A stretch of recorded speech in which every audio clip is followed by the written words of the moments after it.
Welcome back to Black Plague Precision, where today we finish up our 1,000-yard range day by heading over to the 100-yard range day to test out a few more items. If you guys are enjoying this series, give us a thumbs up, give it a like, and I'll see you guys in the episode. Alright, so over at the 100-yard range, now the reason that I'm over here is we only shot about 40 minutes. I think I got maybe 30-ish, 40 rounds down range at the 1,000-yard range, and I had a lot more things I needed to test out. I'm not sure when I was going to be able to make it over to practice again, and so I headed over to the 100-yard range after the 1,000-yard range to get some stuff in. Now, when I showed up, somebody had left their target up. You're not supposed to do that. You should take that down. But nonetheless, it was in the position that I was shooting in anyway. So I just headed over. I had some stickies that I was going to put over it anyway and clean it up a bit so I can get some practice in myself. And that's exactly what I did. Now, I'm testing out a lot of stuff this day. I've already mentioned that in the other videos. And if you haven't seen those, go check them out because this is the third video in this series of me at the range day. So I'm testing out the speed tracker, the bullet seeker speed tracker, and I've tested out before, but I had it on a tripod and I could not get it positioned. I was shooting 4, 5, 6 rounds before I could get in the right spot. And you can see I run the MDT bipods on the front.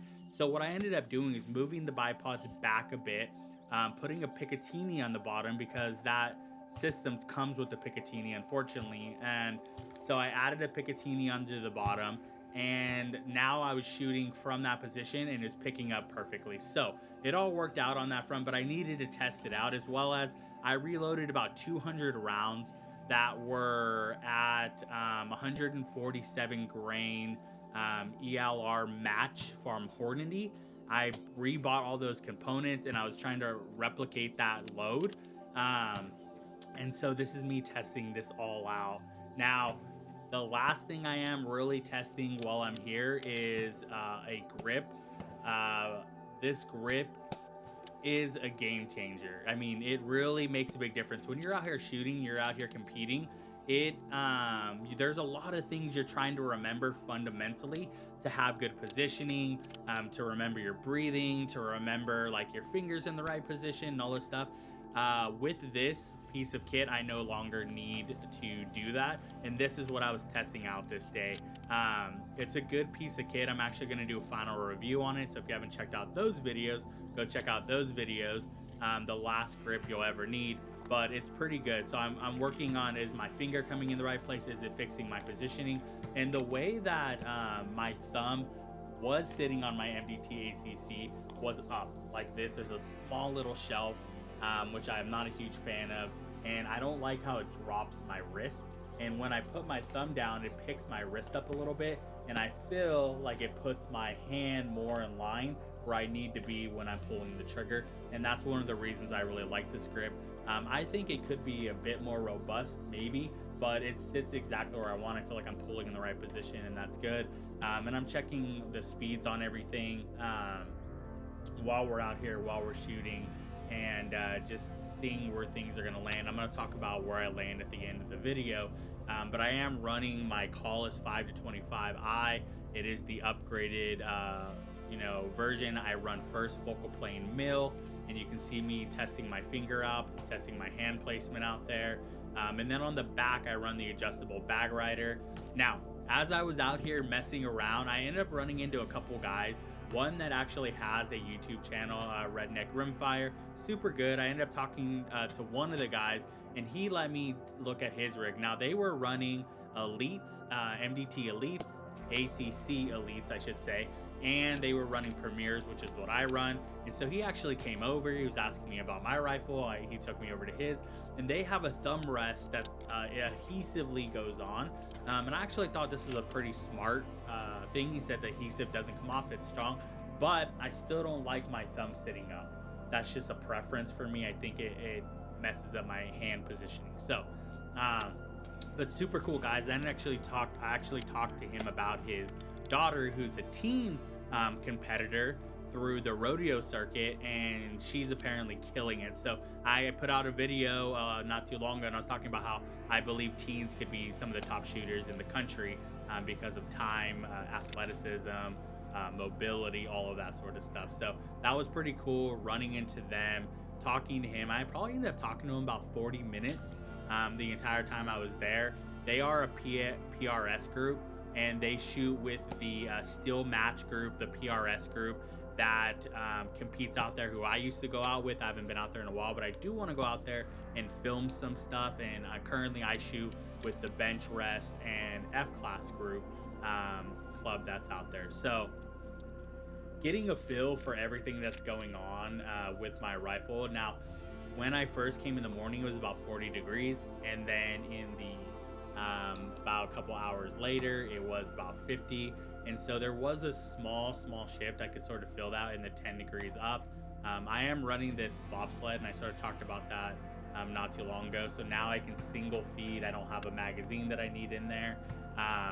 And I went through all of my rounds from the 1,000-yard range, and then I brought another 50 rounds that are the same reloads, and I'm using those now as well, honing in on those. So really getting the reps in while I'm out here, taking advantage of that. Now I made a rookie mistake, and you see this from my first video. I was talking about how everything I have should be charged, should be good to go. I had two problems on this day. One, my system in the front there was running out of batteries, and when it does that, it's just like saying there's shots, but the shots were at like 700 square feet per second. It wasn't picking up anyone around me, so there's some sort of glitch on that when it's on this low power about to die. It was still picking up my shots, but yeah, that was a problem. So that was very much annoying. And then also to capture wind, my Kestrel was also dead. And so it was a whole problem. I had to recalibrate it. I put new batteries in, but then I would have to recalibrate it, and so it was a problem. But yeah, this is me adjusting here. I was 1/10 of a mil off, and so I'm re-zeroing. And now luckily with the Collis, the little tool for this is inside the illumination turret, so you can unscrew that, and there's two little bolts at the top, and you loosen those and you can re-zero your system. Got that all re-zeroed. I was good to go on that front.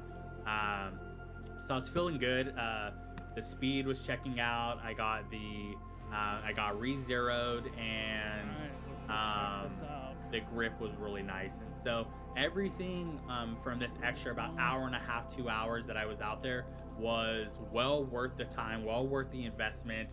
Plus it's $25 to go to the range, so I might as well take everything. I brought 100 rounds to shoot that day, and I shot every round that I shot out there. Now this is where my last 9 rounds ended up, and it's not too bad for what we're doing. The last thing I actually did was I put my tuner, I had it tuned and I untuned it. I put it back to 0. And so next time I'm gonna retune it so it's in line with everything that we were doing. But those shots were pretty good. And so when I came back, this is me making my final adjustment and just showing you guys where everything was at. I had zeroed it, and then I took those last 9 shots. I went over to make sure where everything looked good, and then I came back to just finalize that zeroing a little bit. And I've just had cataract surgery, and so now my nearsightedness, I'm wearing these glasses.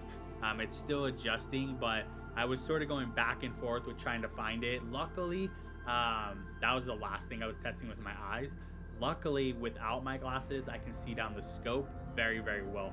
But once I take my glasses off and I'm looking at the actual reticles, that depth is a little too far, and I'm thinking about getting some magnifications on that. I'm not entirely sure, but that's why I'm sort of going back and forth with zeroing, because I really want to make sure that I have everything lined up as best as I can. Now keep in mind, right now it's at 40s, 50s. If I shot into the afternoon, it'd probably get up to 60s.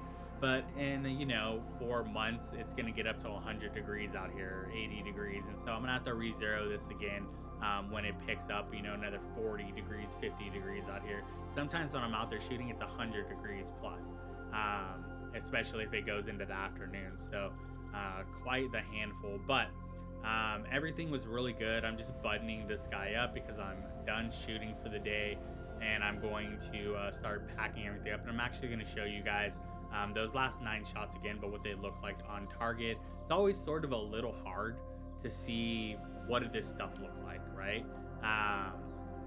And so our perspective is what I mean. It's hard to see the perspective. And so you can see here, my standard deviation came in at 12. It really should be somewhere between 5 and 9. So I'm having problems there. I have to figure out the reload. You can see that in my actual shooting on there on the target, you can see it's pretty tight little grouping. It's not too bad. I obviously had some problems out at the 1,000-yard range, but nonetheless, everything's looking pretty good. It's shooting pretty well, especially since I untuned it and I was testing out so many different things.